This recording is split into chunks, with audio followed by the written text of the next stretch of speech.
All right, a few months ago, we went on the show. We talked a big game. We're going to make PDFs. We're going to grow the podcast, all this stuff. Today, we're going to find out if we're full of shit or not.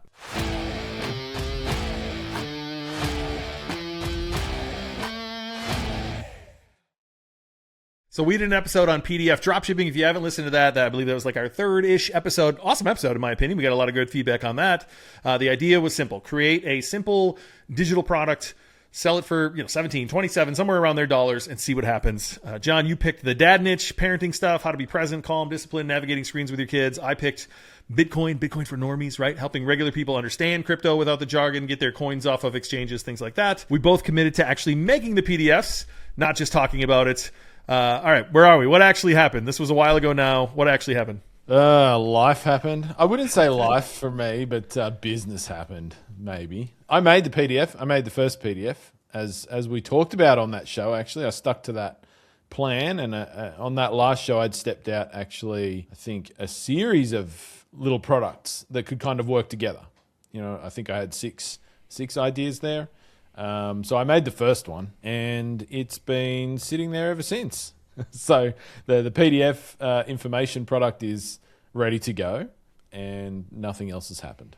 Yeah, I'm in the same boat, right? Maybe for different reasons. So I actually didn't think it was that hard. It was honestly kind of fun sparring with Claude is what I used to create this. So just like, here's everything I want to put in there, brain dumped everything via speech to text, and then started sparring with it. Nope, change this. Nope, change that. Actually, no, I wouldn't say it this way. No, those aren't the words I would use. Just a lot of stuff, right? A lot of back and forth, but it was fun. I actually enjoyed making the product, and then I stopped, right? And so, I don't know, maybe this is a little embarrassing to say, but we've been in the game a long time, John, and you want to do some e-commerce SEO, I'll be a stud for you. Even e-commerce ads, I'll be a stud for you. Specifically on Google. When it comes to Facebook, I feel so dumb. I've ran Facebook ads, I've made them work, but never at like a scaled level. And so the idea of this one was like, okay, first off, do I need my own page? Do I need to create like, Bitcoin for boomers or something like that, right? Which I think there is a podcast called that. But let's just say Bitcoin for boomers.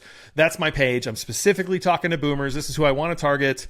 And then I run ads from that page. Do I run them as me? Do I put myself out there and become someone who's speaking on Bitcoin, which I wouldn't be opposed to? I do feel a little imposter syndrome around that. I don't know why, but I feel a little bit, even though I'm incredibly knowledgeable on the topic. Or do I do it somewhere completely different, right? Gary Vee says to create a stand store. I think I bought Mike Dillard's course around this. He wants you to create a stand store as well. I think it's called Your First 500. Shout out to him. It's a great course. But I didn't know stand did not seem it for me. That's not what I wanted to do. I didn't want to post on social media all day long. That's not what I want to do either. I want to run ads, right? And so the point of that was to have Kat come on the show, help us with that. At this point, it's not out there as we're recording this yet, but we recorded it, and we spent way more time talking about her being a witch and all sorts of crazy stuff than we did about actually, discussing this thing. And so I still think I'm a little confused, if I'm honest with you. I don't know how to sell this thing. So I have it. It's beautiful. This show that we're recording doesn't come out for like another month, I don't think. I'm going to go put it in our low bar community, likely in the next couple days. So anybody can have it. I want people to brainstorm with me. How would you sell this? What do you think of it? Can you use this yourself and actually, move some Bitcoin around and see what you think? So I'm going to put it in our low bar community. If you want to come check that out, lowbar.com.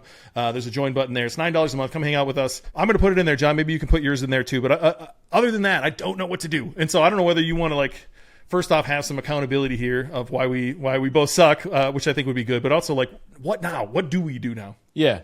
So I think my roadblock's not how to do it. I know how to do all that stuff that you just mentioned, so I can answer some of those questions for you. But I totally get it. I'm the same as you. I'm 12 years now in e-commerce. I've mastered that game, I think, in a lot of ways. And so that doesn't mean you've mastered anything else in the business space, right? You can go into something completely different and be like, holy crap, what do I do now? I kind of feel like I'm starting back at scratch. But I have spent a bit of time selling information products, obviously, for Dropship Breakthrough and running the ads there and that sort of thing. So I've got some ideas there. No, for me, it's been more about time, if I'm honest. Time goes so quickly. I can't even believe that it's been however many months it was since we recorded that first podcast episode, for sure. And it's kind of like every time I think about it, and I've thought about sitting down and doing the work, and there's a bunch of little things to do here, right, to get this up and running automatically and all of that sort of thing. And every time it's just like, I could do that. We're part of 4 other businesses. plus our course and coaching business. We've got this podcast as well, which, we're recording every week here and spending time prepping that and all of that sort of thing also. And it's kind of like this is another thing. So for me, it's been one of those reminding lessons that you can only do so much.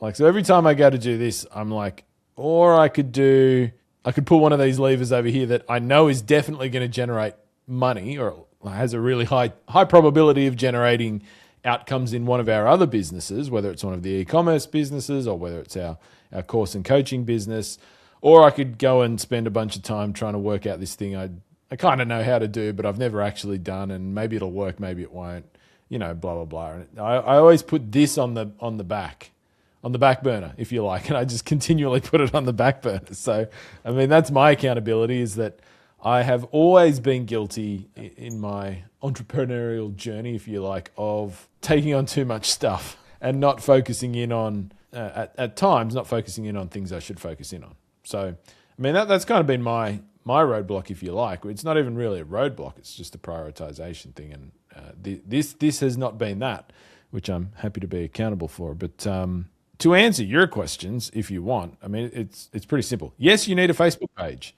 You could use your own Facebook page. You have a Ben Kneggendorf Facebook page, so you could run your ads as Ben Kneggendorf. And you're Ben Kneggendorf, you're promoting something to do with Bitcoin, which is something you know a lot about, right? Or you could start up another page and give it some name, or you could even call it Ben Kneggendorf, the Bitcoin guy, or whatever you want to call it, right?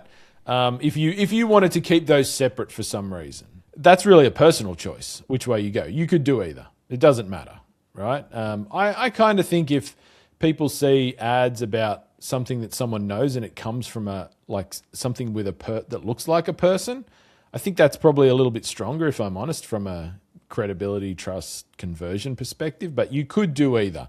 Then you're going to need an ad account associated with that page, or an ad account, a Facebook ad account you can use. Once again, I mean, you could do it through an existing ad account that's from another business as well, as long as that page is connected to that ad account in Facebook Business Manager. You don't necessarily have to set up a new ad account just for this. If you already have one that's up and running, you just have to connect the two. And then you just need somewhere to host your checkout, right? So you need just a landing page tool or a funnel tool. So pick one. ClickFunnels, go high level. You could do it on WordPress. You could do it on, I'm sure you could do it on Stan, as you mentioned, Stan Store. You basically just need a landing page where you can talk about your product, right? And why should people buy it? Provide the sales letter, whatever your format is. Maybe you're going to have a video on there where you do the sales pitch or whatever you're going to do. And here's what you're going to get and here's what you're going to learn. And this is what it's doing. This is what it's done for me, all this sort of stuff. Tell a bit of your story. There's a button, buy now, takes them to a checkout page, connected to a Stripe account. That's it.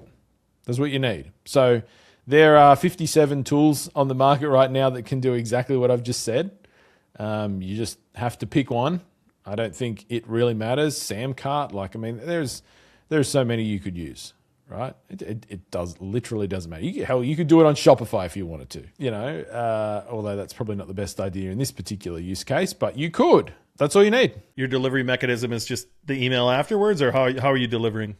Well, you have to host. You would have to host the file somewhere, so you could deliver it to them it could be in your Google Drive, right? And you send an email after they purchase with the link to the Google Drive, or you put the link to the Google Drive on the thank you page. Because after they check out, they're going to go to a thank you page in whatever tool you're using to deliver that the sales page and the checkout. You could have the link there so they can instantly access it, and you send them an email with a link to the same thing just to make sure they get it both ways. You could host it in other places as well, of course, but if it's just a PDF download, you don't need a course platform or anything like that to sell this. You just need to send them to a link. It could be Dropbox, it could be whatever, right? So that bit's super simple. Just a link, make it read only or whatever you want to do, or just give them a PDF. They download the PDF. That's super simple. All right. Familiar with and have used ClickFunnels? Hate it. Familiar with and have used WordPress? Really fucking hate it. Not a WordPress guy. Let's go high level. It's just another kind of, that's probably more complex. It's like a all-in-one CRM, sales funnel, bits and pieces. That's probably a little bit further ahead than what you need. But just go and look for, like funnel tools or landing page tools. Like there's tons out there. And once again, like whether you like it or not, this is going to be a really simple application. It's a single page. You got to build one web page. That's it. Well, eventually you're going to need more, right? Like if it's one page, you could use Card. I've used Card before. Certainly one page site, perfect for that. But you're going to need, a couple different sales pages eventually. Hopefully you're marketing to each other. You are going to want to, put a pixel on there. Your checkout, maybe you don't want them to leave one software and move to another software to check out, right? Maybe you want them to check out right on that page. And that's why you could use a tool like ClickFunnels. Whether you like it or not, it does do all of those things. But like I say, there are others. Like I said, Samcart, you could do it on Samcart. There's a ton out there. You just have to pick one. I mean, if I'm honest, I've tried all of them over the years, almost. They all have bits that suck. Like if I'm honest, Shopify has bits that suck. We love Shopify. It still has bits that suck about it. It's the devil though, Yeah, well, it's the devil we know. But, I mean, they all kind of work the same. And yes, different ones have different bits and pieces that are better than others and all of that sort of thing. But like, at the end of the day, that's not going to be the reason people do or don't buy your PDF. I just want simplicity, right? WordPress, not simple. Like there's too much going on back there. Yeah. I wouldn't recommend WordPress unless you have a history of using WordPress and you build a bunch of sites on it and the bits and pieces that need to come together there. I'm just saying you could do it on WordPress. Like there are many options of where you could host this, and so I mean you just look at a few, see which one works the best for you, and go and do it. Hey, it's John here. I just wanted to let you know that the Low Bar Pod membership is now live. So if you've been loving the show and you'd love to hang out directly with myself and Ben and a whole bunch of other like-minded individuals to do more fun business stuff, head to lowbarpod.com/join. It's just $9 a month. It's cancel at any time. We can't wait to see you inside. All right, so to recap, I need a Facebook page, whether that's me and I want to represent me or whether I want to have some sort of brand, right? Bitcoin for boomers or something like that. I simply need a Facebook page from which to run the ads, right? I probably want to set up an Instagram account too, or do you not even have to nowadays? It just use your Facebook profile to push over there. It can do that, or you can obviously set up an Instagram page if you want to as well. Okay, so that's simple. I can literally do that tonight. And then, set up a website. Hopefully there's some page builder that makes it very, very easy. I can set this up quickly. Signing up for a checkout, whatever. Stripe. Stripe's awesome. I would probably use Stripe. Set that up and make sure there's a delivery mechanism to get people the product, right? All of that sounds very simple in next 1 hour process, really, maybe 2 hours. The harder part then is running the ads, right? And so like Kat mentioned on the pod, messaging is the real key here, right? And so as someone who's ran ads for information products more heavily than I have, for sure, what is your tips on messaging there? Am I doing the ADA framework? Am I doing, am I just simply stabbing a knife in the pain that somebody has?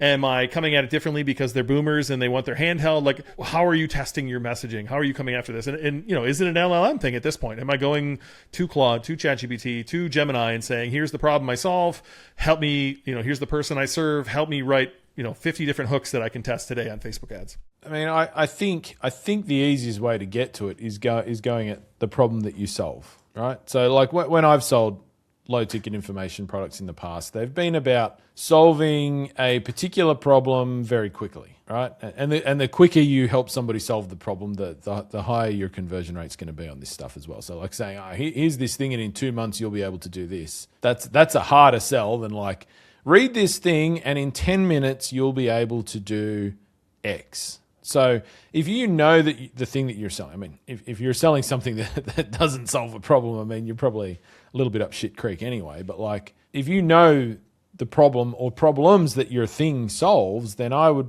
probably just lead with that. But I would keep it super simple. Like, don't overthink it. Your ad doesn't, at least not in the beginning, doesn't need to be some war and peace story and thing and push and pull and all of this sort of stuff. It just needs to be, hey, do you want to know how to do blah? Great, I can show you with this. It's $9. It's $17. Like whatever. Like, start simple and focus on the problem that you solve and try and get your ad in front of people who are likely to be feeling that problem. All right, so here's what throws me off a little bit, John. By the way, if you're just listening to this, go to Google, search Facebook ad library, and then you can literally look at anyone's ads. So when we recorded with Kat, she had 50 some ads going. Right now she has 39 ads going. By the way, all we did was talk about her, and our employees, like, I see their ads I didn't go to their website yet, and their ads are everywhere. They're getting good, by the way. Who's ever retargeting us is getting real good just listening to us talk. And so, but if you go look at all this stuff, the messaging is all over the place here. Some of it's not, some of it's very direct, but some of it's all over the place. So, I don't know if you've been seeing her ads, if she's targeting Australia or not. I see every other post in my news feed is her ads, and they're all over the place. So I've been trying to like learn from her while also trying to imagine what I would say, to, the Bitcoin people out there that I'm trying to, like, part of me wants to go after the fear angle, if you will, right? So, one of the main reasons you should get your coins off an exchange is because they're not your coins. They're not your keys, not your coins is a phrase in the Bitcoin community, right? And so FTX, this big exchange, Sam Bankman fraud was all over the place. He was putting money in senators' pockets and different pockets of Congress members. Effective altruism. He's going to change the world, right? And then turns out he was a shady fucker who was borrowing money from one side of his business and using it over in the other side of the business and lost it all. Nobody had the Bitcoin left. So everyone who had their coins on there, gone. Same with Mt. Gox. Way back in the day, anyone who had their coins on there, gone. And so that's the real lesson here. I want to lead with fear of, like, at least that's the messaging I want to start with, is like, if you don't have it, like, it's literally like it's just going to be gone. This is why you need to do it. And in 10 minutes or less, I'll help. You know what I mean? Like, kind of mixing our two things. I don't know whether to lead with the fear and then come with the solution, to really drive the pain point home, and, or, lead with more of a friendly angle of like, I'll be the kid down the street who can help you with your computer kind of thing. You know what I mean? Like, lead more on that angle of like these confused boomers who want to invest in this. They just have no idea how to do this. I'm not sure. Maybe I should try all of those. You should. Absolutely. Yeah. I mean, this from Marketing 101. Marketing is all a test. Like all marketing, it's just a test. Like, what lines are gonna hit better for people? What ad creative is gonna work better? What image? What style of post? Do you have a carousel post with 5 cards and each card works through a step of the process, or is it just one?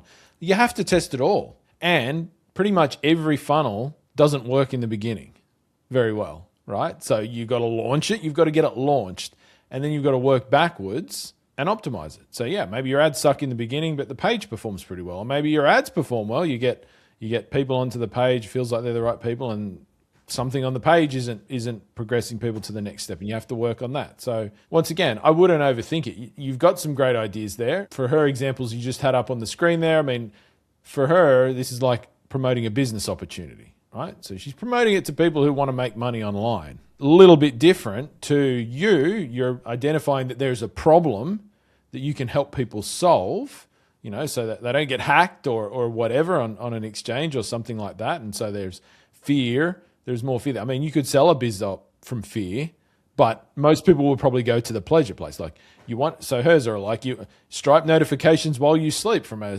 $17 product, right? Hey, that sounds good. Yeah, I want that. That's not fear, right? But you could come in and say, well, you're going to be stuck in your dead-end job for the next 40 years unless you work out how to get Stripe notifications in your sleep for $17. I mean, you could do that, but most people don't do that because it's kind of, maybe it's a little bit too obvious. I don't know. But like, it's a bit easier for you to play on the fear thing. I think with the Bitcoin stuff, like, you don't want to get hacked. That would be really shit. You can solve it really easily by doing blah, blah, blah, and I'll show you how to do it right here. Do you know what I mean? So you could do that, or you could come at it from the thing of a different angle of like, want to sleep easy knowing that your Bitcoin's protected, blah, blah, blah. Here's how you do it. But like, I would test it all initially. You can test ads on Facebook for like $5 a day. You can test a lot of different variations. So test them, and if you find one that's working well, then you start ramping up the budget on that one. Hey, John here for just a sec. You know how we're always breaking down these wild business ideas and road testing opportunities that other podcasts won't touch? Well, we're growing our own business here, this podcast, and we need your help. So here's the deal. If the Low Bar podcast has given you that holy shit I can actually do this moment, or just made your commute less boring, help us out. If you're watching on YouTube, go and hit that subscribe button. If you're listening on Spotify, go to our profile page on Spotify and smash that 5-star button. And if you're listening on Apple Podcasts, hit the review button and leave us a review. It takes you just 30 seconds, costs you nothing, but helps us reach more people who think starting a business is rocket science. which it's not. And it will also give us the momentum we need to do even more fun and crazy business stuff right here for your entertainment. We love to keep it real with you. Now keep it real with us. Let's grow this thing together. You've calmed one fear me of, I don't know what to do. Clearly, this is what I should do. Hit me with one other fear, right? So Bitcoin's down bad right now. Right? I've been through quite a few cycles. They suck, John. They're brutal, right? When you watch your net worth go down by 50, 80%, it happens. Now, this is my third cycle in Bitcoin. I'm kind of chuckling right now. It's a great time to accumulate more Bitcoin. But I imagine anyone who has some Bitcoin and hasn't sold it already, because most people capitulate once the market is down 50% or 80, they're going to look at my ad and they're going to laugh their ass off. They'll be like, oh, you're still buying that fucking, it's dead again, right? Like every bear market, the coin is dead. Bitcoin's over. It was over at $100. It was over at $10,000. It was over at $100,000. It'll be over again at $1 million as well. And so right now it's over. Bitcoin's dead. And so there is a little bit of like, okay, now I know what to do. Can I handle the people, telling me to shut the fuck up again? Right. We get enough of those on our ads. Maybe we should just share some of those ads. All the shit I delete every fucking morning of like, hey, fat ass, you make more money selling courses than you do doing that e-commerce stuff. Or just, hey, it looks like you've had too many beers. Look at your nose. Or what they call me Fat Chipper Jones the other day, which is like a baseball player for the Braves. I laughed my ass off on that one, man. Yeah. my comment to this was going to be, and you say that as a guy that sells a course and coaching program on drop shipping. Yeah. And you're worried about this. You shouldn't be. Oh, the worst part is you've tested messaging, and the messaging that works is a short that I did that says, can dropshipping make you a millionaire? Yes, it can, and I'm proof. That's the fucking hook we roll with, right? So I'm the face of the fucking comments. You know what I mean? Like I'm taking the brunt of all this stuff. I demand you record the same video and put it out there so you can experience some of this hate. I just don't know if I could take it on two fronts, right? There's definitely going to be some hate there, but honestly, like the bigger thing for me was I genuinely didn't know what to do, and you described it pretty simply of like, if I don't have this done this weekend, I'm going to be pretty pissed at myself because it's not, I can have a page done, I can have a website done and a processor connected in an hour, maybe 2 hours. And then I can go, hopefully get an ad account rocking and rolling. I don't know if there's any process there with Facebook or if they just fire you up nowadays. And I can probably have an ad created, probably 3 hours, a baseball game. I can probably have this done and an ad running. And like, I feel a lot better after walking through this with you. Yeah. And look, I actually don't think, I think the thing that probably you don't take into account with this is like getting the thing up and running probably isn't the largest time commitment here. It's the optimization and getting it selling, right? Like I said, like getting a brand new funnel for a brand new product up and running with ads that work, and it just starts converting at a break even or profitable rate straight out of the gate, like that would actually be pretty rare. I know there's a lot of bros online that promote this stuff like it's that easy and you just go and do it. But like, if you speak to marketers that have actually sold a ton of stuff online, they'll tell you most funnels fail in the beginning. Like fail in the sense of they're not immediately profitable because you have to work stuff out. Like, you know what I mean? Maybe the messaging on your landing page is not right and you have to try a few variations on that. You have to try a different headline, blah, blah, blah. You have to, change up your video or whatever. Or maybe you don't get the right ads in the beginning and all of that sort of stuff. So I think there's a bit more to it, but like getting the thing up and running, I think you're right. I mean, I'm pretty sure you know all the things that you need to do. You're probably just a bit unsure about it, right? But you can do all the things that we just said for sure. That's within your capabilities. You know what I mean? And so you could definitely get it up and running fairly soon, but then there's going to be some work after that, I think, to actually see if it works or not. But yeah, I don't think in marketing that anytime you're talking about something that's controversial, you're probably going to do okay. Like that's usually a good sign, right? I mean, you look at the people out there that are making tons of money just on social media and stuff. Most of them are talking about something that's not, that not everybody agrees with. Yeah, polarizing. Yeah, they're polarizing, right? And some of them are doing it intentionally. They're being intentionally polarizing and talking about things that they know are going to be polarizing just to make money. They don't even believe that shit half the time, but they know it's going to make money because some people hate it, some people love it. And so I think if you've got that, I wouldn't shy away from that and try and find something that people are just going to find non-offensive, or everybody's just going to be like, yeah, that's okay. Like, I mean, that's probably a weaker idea. in some ways. I'm willing to do some shit here. What's going to get you out of your, you said it's a time thing for you, right? There's a lot of other shit going on. I think we should do that. We have to do some of the ideas on this show. That was the premise we had sitting in the office out here brainstorming this idea. And so, Sure. what is it that's going to get, me to take action on shit I don't know, or you to find a little bit of time to get these up? Because we just said it's only a few hours, right? I think we can do this. How can we challenge our community to challenge us, or how can we challenge each other to do something here that actually, makes it happen? Because I want to fuck around and find out. I mean, I don't know. I'm open to ideas. Look, if you want to hop in the low bar community and come, bust our ass to make us do this, I'm all for it. I'm going to put mine in there. Like I said, I'll encourage John to put his in there. I think we can learn from some of the other people that are in there. And look, I know for a fact my wife has a coffee date this weekend, so maybe that's the time I need to sit and just knock this stuff out in the morning while she's at that. I have one new PDF idea for you, John. I will tell you after this next section where we're going to talk about the podcast growth. So I want to touch back on, we did another episode. It was like the 6th or so show we did called How We're Actually Going to Grow This Podcast. I want to talk about some of the stuff that we did in this. We did a little bit of a snake draft there of the things that we were going to do in that thing.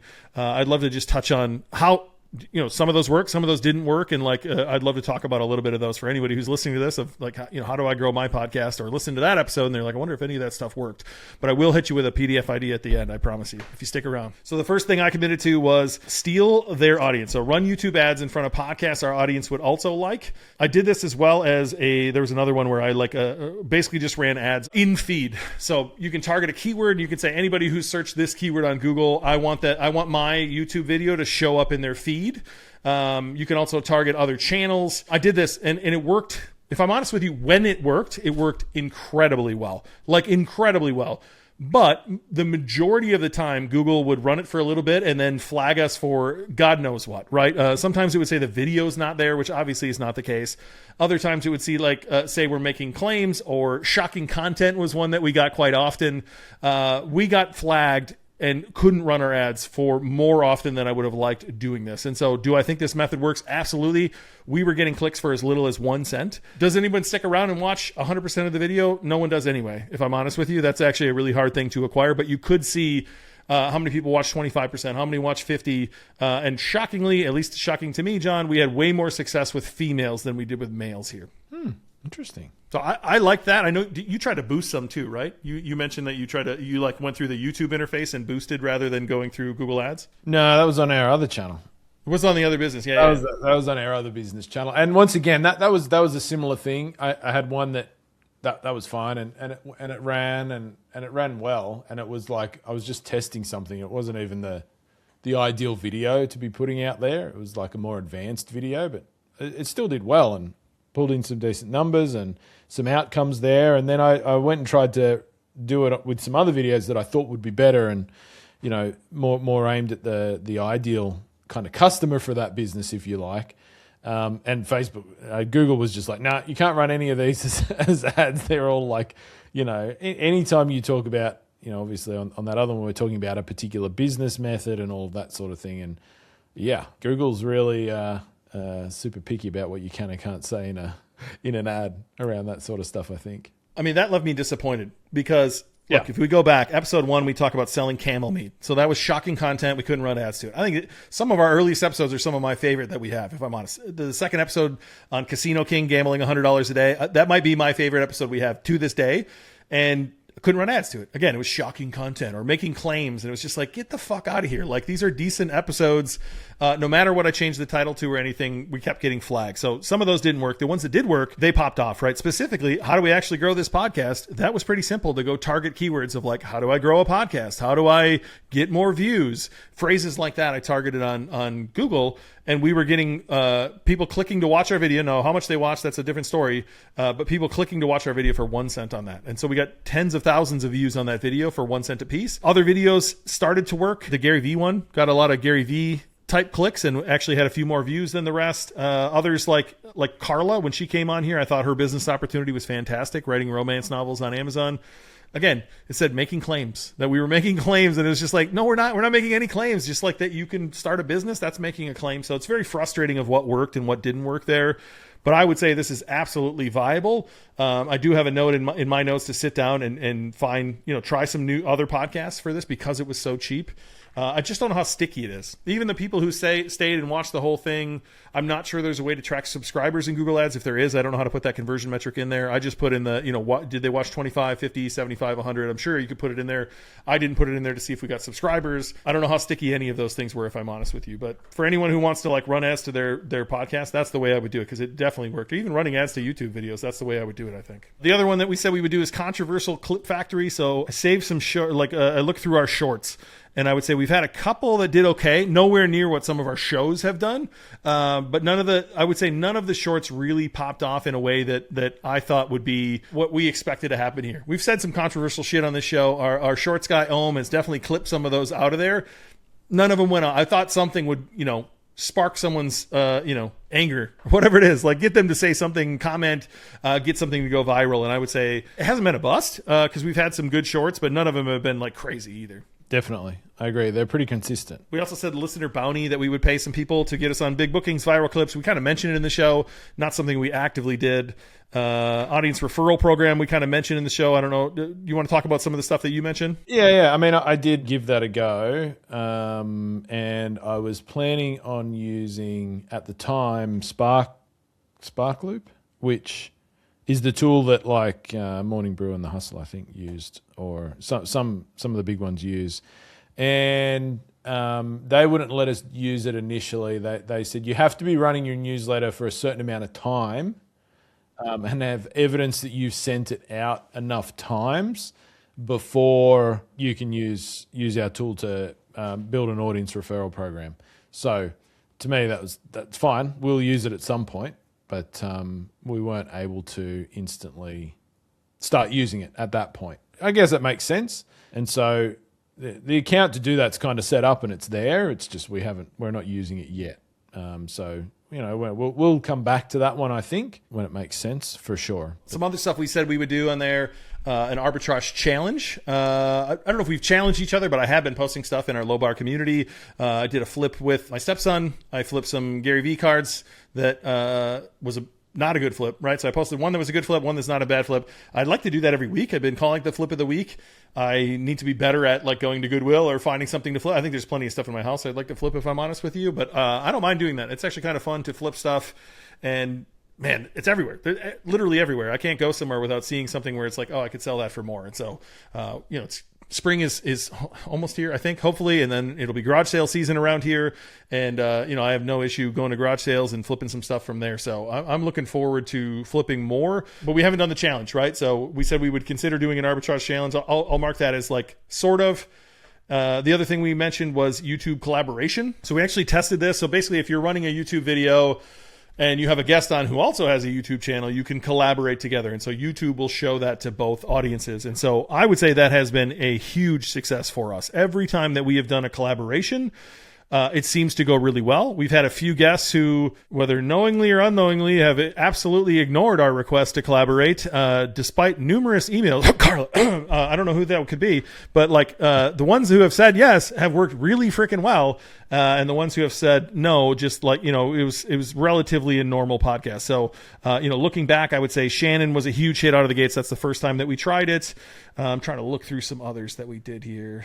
We did with Kayvon's team. We tried to get Carla. She didn't respond to that one. We did with Shannon again, which also went well. We did it with Mr. Side Hustle himself, Nick Loper. That went really well. I think we're going to do some. We've already recorded some episodes that are not. Oh, they're probably out by now, but not as we're recording this. They haven't come out yet, so I'm not sure how they'll perform with Mindy and with Kat. And so, like, I assume those will do well as well. And so that has been a huge hit. That makes me want to get more guests on. So if you guys have guest ideas, let us know, especially if they have, some sort of audience. Like, borrowing someone else's audience is clearly helping us grow. Yeah, and I think the one of the bits, well, they obviously work well for views, but my observation of those would be they work really well for growing subscribers as well. Some of those collaborations that popped off, yes, we got a lot of views out of it, but also the percentage of subscribers to views, I thought, was noticeably higher, which kind of makes sense, right? I mean, you're hitting people with something they're already interested in. You're talking about something they're already interested in, and so it makes your channel sound like something they're also interested in, and it's coming from someone they've already subscribed to, and so it makes sense to me, and that's a big boost. Like I think with YouTube, getting views is not that hard. There's lots of ways you can get views, but I find getting subscribers sometimes is a little bit harder with some methods that you could get views from, and I think that's a sign that it's a stronger signal that people actually like what you're doing. Do you know what I mean? If they're like, I'm going to stick around for these guys, you know what I mean? And so I would say the collaborator thing is probably one of our biggest wins here for sure. A few other things that we didn't get to: micro influencer remix outreach, didn't get to it. Reddit core organic posting didn't get to it. And then my favorite, fuck it, we'll do it live. We did not do a live-a-thon, if you will, of me working and John working and just us answering stuff. I'm not opposed to that one in the future. I'm just not sure that we are there yet. So I think it's pretty obvious the biggest win was collaboration. But I'd probably put the ads back there too. Like I actually was pretty impressed with what the ads were able to do. I just think we haven't had time to refine them, nor do we know somebody at Google who can stop getting us, getting our ads denied constantly. Totally. But I think, where are we since we did that episode? Like we did that episode somewhere near the start. I mean, how long have we been going here? At the time of recording this, I think we 4 months. We 4 months? Yes, recording this, we're like 4 months from the PDF episode and 3 months from the Grow Your Podcast. And by the time it comes out, it'll be this will come out about a month from now. Yeah. So I put our stats in terms of views and subscribers in the time that we've been doing this. So just like we're talking about how we're going growing this podcast, I looked at it from the YouTube perspective so far. I haven't pulled any podcast numbers yet into that. I know you probably look at those a little bit more than me. I mostly look at the YouTube stuff. But, I mean, we're at about 1,200 subscribers on YouTube, 145,000 views, and about 10,000 watch hours. So I put that into chat and asked, like, for a channel that's 4 months old, roughly, like how does that stack up? And it says, once again, compared to average and all of that sort of thing. Obviously, this is not like some viral channel that's like scaling to the moon already, which I think is a fairly unrealistic expectation. But it says on all of those things, that's actually strong growth. So what's funny is I was literally doing the same thing on my other screen here, that we're both going in there to ask this question. So I asked, what's the average time to get monetized, right? That's 1,000 subscribers. You need some watch time in there too. I can't remember how many that is, but you do need quite a bit of watch time as well. Yeah, it's 4,000 watch hours or 10 million on shorts. If chat told you it's not fair, but how long do you think it takes on average? And so this one gave me two answers. On average, it takes blank, and the majority of YouTubers take blank to become monetized. What's the average and what is the majority? I think one of the answers to that is 12 months. So this says the average takes 15 and a half months to reach 1,000 subscribers, according to vidIQ, which I use vidIQ. I like that a lot. And then the majority of YouTubers take 6 months to 2 years to become monetized. I dug in a little bit to the watch time versus views as well. And the feedback on that was that our content likely has decent retention. Like that would be judged as like decent retention, as in of the views we get, people are sticking around for a good amount of time, which makes sense, I guess. Some of our episodes are a bit longer. We're not doing a lot of super short videos here. I guess we're generally coming in at around 45 minutes probably for our podcast episodes. We're obviously got shorts out there as well, but I think it might be easier to get people sticking around and bump up those watch hours with longer videos rather than if we were just doing 5-minute videos. But I liked some of those numbers as well. Well, shortly here on our schedule is literally a big bar that says, hey, well, one, since we recorded that, we went from 2 a week to 1 a week, right? 2 a week. If I'm dead honest with you, John talked about his time earlier. Fuck, it was taking a lot of my mental ability to put 2 together a week. I think we could go back there. We're supposed to readdress that in a couple weeks. I think we just did it and we pushed it out again. So quarterly we're addressing, should we do 1 a week or 2 a week? And then in a few weeks, I have on here in our release schedule the 6-month mark. Is this energizing us? Is it creating leverage? Is it pointing us towards something bigger? I think the numbers tell a story of it is, right? We're way ahead of schedule on the numbers side of things, which is great. I'm still having fun, right? Which is our number one requirement. We literally stopped our other podcast because it's like, fuck, we did 400 episodes saying the same thing. This is getting old. I'm getting tired of doing this. And then, the one thing I haven't seen yet is the leverage, right? And I think it's way too early to judge the leverage personally. But I want to see some leverage come out of this. Like, is there opportunities to get guests on we wouldn't normally get? Is there opportunities for business deals?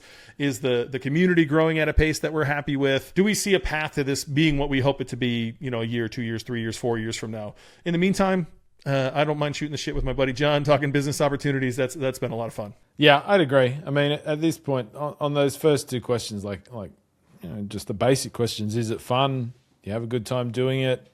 Does it interest you? All of that sort of thing. I think definitely yes for me. I'd love to dig into some of those other questions a bit more. Like what does the pathway forward look like? Obviously, how much content do we put out here? Do we keep it the same? Do we change that? Is there anything that tells us we should do one of those things? I mean, those are good questions. So maybe we'll report back here after we've thought about that some more. But it'd be interesting to see where we go from here. All right. As promised, I got one more idea for you to throw you at the end here, John. I received a Ninja Creami for my birthday. Do you know what a Ninja Creami is? Yeah, you make ice cream with it, don't you? Yeah, so I didn't know what one was. My wife was like, you should get this. By the way, fun fact, I get it for my birthday. She unpacks it and makes ice cream for the kids before I even had a chance to use my own ice cream machine. Thanks a lot, honey. Appreciate that. Anyway, so I've been using it a lot, if I'm honest with you. I found some really good recipes online to make protein ice cream. Like I enjoy it quite a bit. I have some Oreo protein ice cream at home that I'm going to eat right after we get done podcasting here. I'm a big fan. I'm a big fan of what it creates. So long as you can get a good recipe on this, I think it is a wonderful way to utilize, getting protein in you and getting a good 500 calorie thing of ice cream with 100 grams of protein is pretty awesome. By the way, side note, you left a shit ton of protein powder here, and my children have been loving it. We've been making protein recipes for them too. So we take a packet of Jell-O. We take a cup of Greek yogurt and 1 scoop of your protein powder. We mix it with the Greek yogurt, and then we put it in with the Jell-O, and it turns into this wonderful, delicious, almost pudding-like, if you will. Spray a little whipped cream on the top for the kiddos, and they think it's awesome, and they're getting their protein. And now Quinn's been eating it for breakfast, just the Greek yogurt and the protein powder that you left here. I don't know. They're big fans of the one you left here. Man, you know what I do when I'm trying to put on weight and muscle, and I never eat enough. So every night, bowl of Greek yogurt with protein powder in it. I chuck it in the freezer. I just by the way, the machine. I'm like same thing that Quinn's eating for breakfast. But I chuck it in the freezer and let it freeze, and then I eat it. That's my I don't know, close to 100 grams of protein in there for sure. She loves frozen, literally eating frozen wild blueberries too. So that would probably be right frozen. You put some berries in it. Yeah, freeze them up. That's nice for sure. Yeah, I do that sometimes too if I need a bit of extra carbs in there. But happy days. All right, back to the Creami. So I'm making it. I'm not using your protein powder for that. I am using a different one, which I'll get into here. But I immediately was like, all right, I'm looking for this. This is popular. I cannot scroll my social media feed without every third video being, look what I made in my Ninja Creami. So it's very, very popular. I'm aware of that. And I was like, all right, I'm going to go do what I do. I'm going to search volume. Curious, if you're not already looking at the sheet, how much volume do you think Ninja Creami Recipes has per month? Oh, probably a lot. I've looked at other recipe stuff for other things, and I'm sure it's a lot. 74,000 searches a month for Ninja Creami Recipes. And then, of course, I start doing just hit the space bar and hit the letter A, space bar, letter B, as I teach in the course. There's long tails for this, right? Protein recipes, keto recipes, healthy recipes, vegan recipes, dairy-free ice cream. Another few thousand searches for each one of these. So people who bought this $200 machine are actively looking for, how do they use it? How do they make ice cream? They're all saving stuff on social media. If you search for that shit right now, you get food blogs. I'm sure everyone knows what a food blog looks like nowadays. They are absolutely brutal. That is not where I want to go get my information. So I didn't find any Ultimate Ninja Creami protein recipe book. I didn't find a Ninja Creami keto Bible. The demand is there clearly, and I don't think the product exists yet. And I was like, oh, maybe this is the problem to solve with the ebook or the little digital courses, as Kat was saying. Perhaps this is the angle to take instead of the Bitcoin. As I mentioned, I feel like the timing's a little bit down on the Bitcoin. I do think it could work, but I think Ninja Creami could actually work here just from the fact that the recipes are free. I don't have to do any work here. They're everywhere, right? There's no copyright information on recipes. There is a very specific type of protein powder that I use. I use egg white protein because of the calories are so much lower. And you could affiliate market this company. In fact, I just ordered some more last night because we ran out, and they immediately sent me an email. Come join our affiliate program. We'll give you 25% for life. And so I think there's an opportunity to affiliate them or affiliate someone else, if I'm honest with you. And I actually use this product. Like, I literally eat ice cream probably 3 to 4 times a week as I've been on this long weight loss journey here, and I love it. I could eat this stuff every single day. It sounds like you make your layman's version by throwing it in the freezer, right? Like, I think you'd have fun with this product too. And so maybe this is the one that I work on this weekend and actually get out there. This one feels like it has legs for me. Yeah, I mean, you could definitely do it. I thought you'd have a better answer than that. Jeez. Well, yeah, I don't know. I mean, it depends how far you want to go into it, I suppose. Like, so once again, you're pulling out some search volume there. Like, how are you going to hit that search volume? Or is this still a social media thing for you? Yeah, I assume you're going to run Facebook ads the same way, right? Now, could you set up landing pages that have an opportunity to rank? Sure. But I do think, I think you're setting up a lot of the people I've seen that have been doing, cookbooks like this. They'll put out recipes from their cookbook. And so if you have 50 ice cream recipes, just make all 50, and that's 50 days of content, right? And like, people are going to save those, sure. But each one is a marketing piece for them to go buy the book, right? Or buy the little course. I think you could make a little course out of this too. So you're actually showing some people what you're doing there. You're not just giving them a PDF. But I think this one has legs. It made me think of a story. I think before you and I got together, it could be right around the same time, I was consulting for a company called Astroflave. And so they had protein powders. They had these huge tubs, like the one you left here, huge tubs of protein powder. And they were well known for flavorful protein powders. And they had, amazing flavors like Oreo and peanut butter cup and all that stuff. And I remember them saying that protein powders were hard, like really, really hard. And this was before the, protein forward craze. I would say we're absolutely in a craze right now. You can't go to the grocery store without seeing protein pancakes or somebody on social media telling you how to get more protein, or just that's the thing that people are talking about currently, right? And so I don't think those people are buying the big bin, right? You left this huge bin of protein there. I don't think those are the same people. They're not the ones who are buying protein, let's call them what they are, protein candy bars at the store. They want to buy something a little more niche. So he told me it was really hard to sell these big bins. You had to place these massive orders, and the margins sucked on those giant bins. That's the word that he gave me. And so when I started buying the proteins for this, I'm buying these little bags. Like they're decent sized bags, but they're not the huge bin. They're egg white protein, as I mentioned. You can choose your sweetener. So one of them is sucralose. I don't do sucralose at all. It doesn't do me. Monk fruit, which my wife doesn't. Monk fruit doesn't treat her very well. And then stevia, which I think is where we landed on for these things. So I like this company. I choose stevia. But they're selling the same flavors that Astroflave did, but they're selling it in a much smaller pouch, a different form factor, and they're addressing a completely different market, right? He's addressing the gym bros with these big tubs, and they want to make their sucralose-laden protein shakes. Not for me. And again, the margin sucked on that. I assume if you just cut that packaging down to a third, your pricing is way up compared to what it should be when you're in these bags, but you're really going after a niche audience here. And so I think there's room for many more companies just like the one I purchased from last night to pop up, sell these little sachets to the people on TikTok who are scrolling and seeing these recipes, or scrolling on Instagram or something like that, not selling to the gym bros, because I don't think that's your audience. But I'm going to say not only this, I think there's an audience for these little bags of protein that I just mentioned, but I think there's an audience, there's a big audience looking for protein right now. And I think there's a lot of people targeting in a lot of areas, but I bet we could do a whole show of just like, why isn't there protein this or protein that? Yeah, I bet we could. For sure.